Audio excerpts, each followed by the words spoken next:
महाराष्ट्र नवनिर्माण विद्यार्थी सेना आणि द्रुपद एंटरटेनमेंट यांच्या वतीने आयोजित साहित्य वलय पुरस्कार वितरण सोहळा पद्मश्री पद्मजा फेणाणी जोगळेकर यांच्या सुरांच्या मैफलीत संपन्न झाला। प्रबोधनकार ठाकरे साहित्य गौरव पुरस्काराने यावेळी लेखक ज्येष्ठ पत्रकार श्रीकांत बोजेवार यांचा सन्मान करण्यात आला।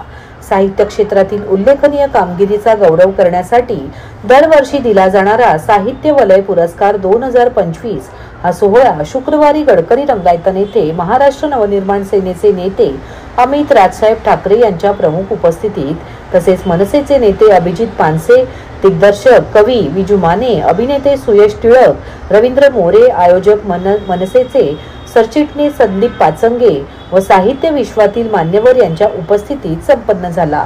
कार्यक्रमाच्या अध्यक्षस्थानी पद्मश्री पद्मजा फेणाणी जोगळेकर होत्या।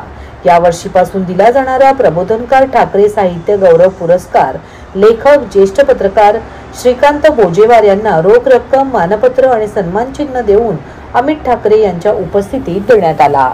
सोहळ्याच्या पूर्वार्धात पद्मजा फेणाणी जोगळेकर यांचे गायन आणि त्यांचा शिष्य कवी संगीतकार ऋग्वेद देशपांडे यांनी साहित्यिक संवाद साधला। सोहळ्याचे सूत्रसंचालन मानसशास्त्रज्ञ पूजा देशपांडे यांनी केले। यावेळी सारंगीचे सूर या काव्यसंग्रहासाठी दीपक मचाडो बोरिवली यांना साहित्य पदार्पणासाठी सन्मानित केले।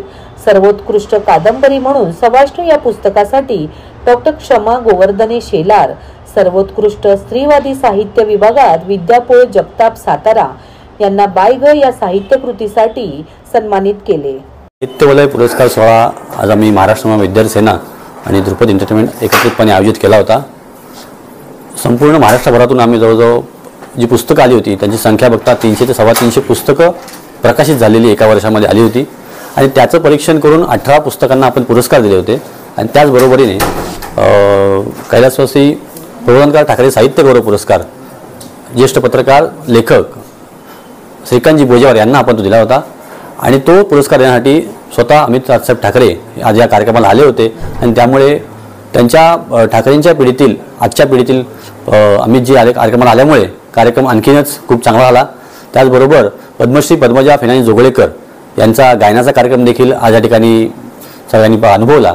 मगाशीच मी तुम्हाला सांगितलं की मनसेकडे नेहमी खळखटायचा आवाज येतो, पण आज सगळ्यांना सुमधुर गाणी देखील ऐकायला मिळाली। ठाणेकरांना आम्ही असं काहीतरी देऊ शकलो आणि आज आपण बघतो की सर्वजणच मोबाईलच्या आहारी गेलेले आहेत आणि वाचनाची आवड कमी होत चाललेली आहे। तर जे आजच्या घडीला लेखक नवीन नवीन पुस्तकं प्रकाशित करतायत, लिहितायत, तर त्यांना प्रोत्साहन देण्यासाठी महाराष्ट्र विद्यार्थी सेनेतर्फे आम्ही हा कार्यक्रम घेतला होता आणि त्याला खूप चांगला उदंड प्रतिसाद मिळाला। आपण सर्वजण आलात, धन्यवाद। नागरिकांना आवाहन करण्यात येत आहे की सध्या डासांमार्फत पसरणाऱ्या डेंग्यू या आजाराचा प्रसार रोखण्यासाठी प्रत्येकाने पुढील प्रमाणे कार्यवाही करावी। डेंग्यू आजार एडिस इजिप्ती हा डास चावल्याने होतो। या डासांची पैदास साचलेल्या किंवा साचवलेल्या स्वच्छ पाण्यामध्ये होते। 8 दिवसांपेक्षा जास्त दिवस पाणी उघडे व साचून राहिल्यास त्यात डास अंडी घालतात। अंड्यांच्या अळ्या तयार होऊन पुढे डास तयार होतात। यासाठी आपल्या घरातील पाणी साठे उदाहरणार्थ बॅरल्स, पिंपे, टाक्या, हौद, रांजणे इत्यादी दर आठवड्याला रिकामे करून घासून पुसून कोरडे करून पुन्हा भरावे। 1 दिवस कोरडा दिवस म्हणून पाळावा। पाणी साठ्यांना घट्ट झाकणे बसवावीत किंवा जुनी साडी, चादर, धोतर यांनी बांधून झाकून ठेवावीत, म्हणजे डास त्यात जाऊन अंडी घालणार नाहीत।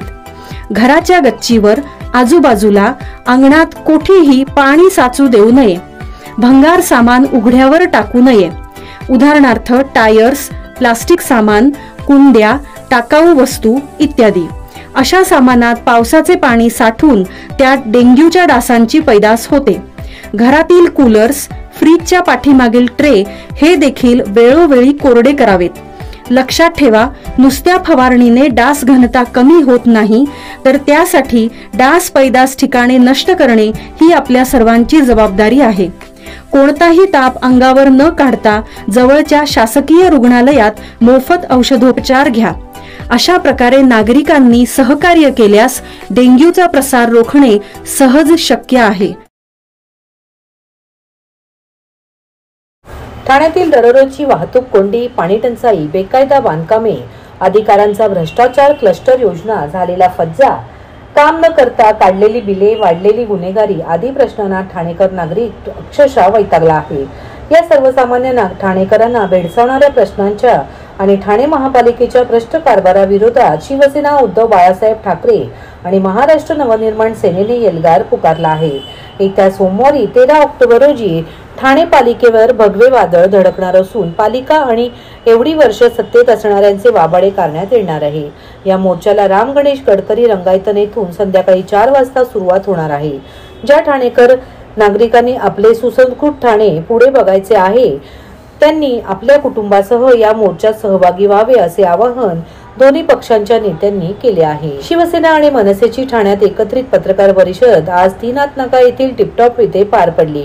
या पत्रकार परिषदेला शिवसेनेचे नेते माजी खासदार राजन विचारे, मनसे नेते अविनाश जाधव, मनसे माजी आमदार राजू पाटील, अभिजित पानसे, शिवसेना जिल्हा प्रमुख केदार दिघे, महिला संघटक रेखा खोपकर, मनसेचे ठाणे शहर अध्यक्ष रवींद्र मोरे, शहर प्रमुख अनिश गाडवे आदी मान्यवर उपस्थित होते। ठाण्यात पहिल्यांदाच दोन्ही पक्षांचा एकत्रित मोर्चा काढण्यात येणार असून दोन्ही पक्ष आपली ताकद दाखवणार आहेत। या मोर्चात जवळपास हजारोंच्या संख्येने दोन्ही पक्षातील कार्यकर्ते आणि सुज्ञ नागरिक उपस्थित राहणार असल्याचे आयोजकांनी सांगितले। सध्या सुरू असलेल्या घाणेरड्या राजकारणाचा ज्यांना कंटाळा आला आहे त्यांनी देखील या मोर्चात मनस्वी सहभागी व्हावे असे आवाहन राजन विचारे आणि अविनाश जाधव यांनी आज पत्रकार परिषदेत केले।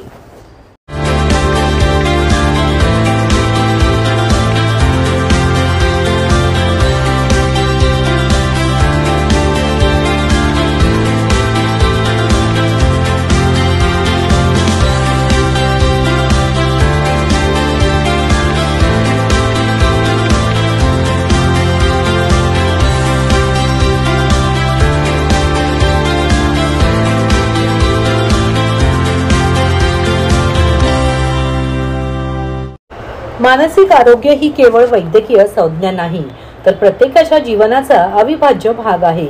आजच्या धावपळीच्या आणि ताणतणावाच्या काळात मनाची काळजी घेणं ही आपल्या सर्वांची सामूहिक जबाबदारी आहे असे प्रतिपादन जिल्हा शल्यचिकित्सक डॉक्टर कैलास पवार यांनी केले।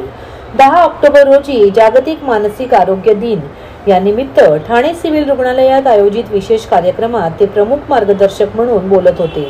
यावेळी डॉक्टर पवार यांनी सांगितले की एखाद्याला शारीरिक आजार झाला तर समाज तत्परतेने मदतीला धावून जातो, परंतु मानसिक त्रासाबाबत अजूनही समाजात शांतता, संकोच आणि कलंकभाव दिसून येतो। ही सर्वात मोठी अडचण आहे।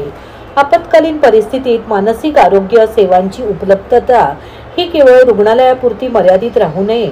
प्रत्येक शाळा, कार्यस्थळ आणि ग्रामपातळीवर मनोविकास व समुपदेशन केंद्र असावेत। मानसिक तणाव, नैराश्य किंवा आत्महत्येच्या प्रवृत्तीवर वेळेवर लक्ष दिल्यास अनेक जीव वाचवता येऊ शकतात। या प्रसंगी अतिरिक्त जिल्हा शल्यचिकित्सक डॉक्टर धीरज महांगडे, निवासी वैद्यकीय अधिकारी डॉक्टर मृणाली राहुल, मानसोपचार तज्ञ डॉक्टर विजय तेली, डॉक्टर अर्चना पवार आदी मान्यवर उपस्थित होते। यंदाच्या वर्षाच्या जागतिक मानसिक आरोग्य दिनाची थीम आपत्कालीन परिस्थितीत मानसिक आरोग्य सेवांची उपलब्धता अशी आहे। या अनुषंगाने ठाणे जिल्हा आरोग्य विभागाने 1 महिनाभर चालणाऱ्या जनजागृती उपक्रमांचा प्रारंभ केला। आज जागतिक मानसिक आरोग्य दिवस आहे आणि आज आपण त्याचं सिव्हिल हॉस्पिटल ठाणे येथे त्याचं इनॉग्रेशन केलं आहे। हे महिनाभर चालणारा उपक्रम आहे। या उपक्रमामध्ये जेही लोक ट्रेस खाली काम करतात, म्हणजे आरोग्य विभाग असेल, पोलीस डिपार्टमेंट असेल, डिझास्टर मॅनेजमेंटचे लोक असतील, रेव्हेन्यूचे लोक असतील, वेगवेगळ्या आरटीओचे लोक असतील, वेगवेगळ्या डिपार्टमेंटमध्ये जिल्हा परिषदेचे लोक असतील, वेगवेगळ्या डिपार्टमेंटमध्ये काम ज्यांना ट्रेसमध्ये काम करावं लागतं, ज्यांना तणावाखाली काम करावं लागतं, त्यांच्यासाठी महिनाभर हा उपक्रम आम्ही राबवणार आहे। यांच्यासाठी व्याख्यानं ठेवणं, यांचं ट्रेनिंग सेशन्स घेणं, यांच्यासाठी सिम्पोजियम अरेंज करणं, यांच्यासाठी काही लेक्चर्स अरेंज करणं, इंटरॅक्शन सेशन्स अरेंज करणं असला विविध उपक्रम आम्ही जिल्ह्याभरात राबवणार आहे। इनफॅक्ट एकाच महिन्यात तर ह्या गोष्टी सगळ्या ऑफिसेस कव्हर करणं पॉसिबल होणार नाही, परंतु जेवढं मॅक्झिमम आम्ही काही जे हाय रिस्क जे आहे त्यांना आम्ही कव्हर करणार आहे। आमची सायकॅट्रिस्टची टीम जी आहे ती टीम या वेगवेगळ्या ठिकाणी व्हिजिट करणार आहे। त्या दृष्टीने आरोग्य विभागाचे लोक खूप ट्रेसखाली काम करत असतात। ह्या लोकांचं पर्टिक्युलर नर्सेस असतील, डॉक्टर्स असतील, यांचं एक ते आरोग्याचं सेशन घेणं, त्यांना तणावमुक्त कसं राहायचं याच्याबद्दलचं सेशन घेणं, ह्या सगळ्या गोष्टी आणि जेही लोक मुंबईत राहतात, अपडाऊन करतात, त्या लोकांसाठी पण या कुठल्याही सेक्टरमध्ये काम करत असतील, ट्रॅव्हलिंग असेल, लोकलने ट्रॅव्हलिंग आहे, बाकीचे काही असतील, त्यांना आहे मानसिक ताण, बाकीचे इश्यूज आहेत आताच्या, त्यांचं ते मानसिकता दूर कसं करते यासाठी आपण प्रयत्न करणार आहे. त्या दृष्टीने महिनाभर आमची टीम काम करत राहील आणि नक्कीच जास्तीत जास्त लोकांनी याचा फायदा घ्यायला पाहिजे. जर आम्हाला कोणी व्हॉलंटरीली जर सांगितलं आमच्याकडे काही सेशन्स ठेवा, तर नक्कीच असे काही एस्टॅब्लिशमेंट असतील तिकडे आम्ही सेशन्स ठेवू. परंतु याचा लोकांना उपयोग व्हायला पाहिजे आणि लोकांनी यांचा फायदा घ्यायला पाहिजे, ही आमची सगळ्यांना विनंती आहे.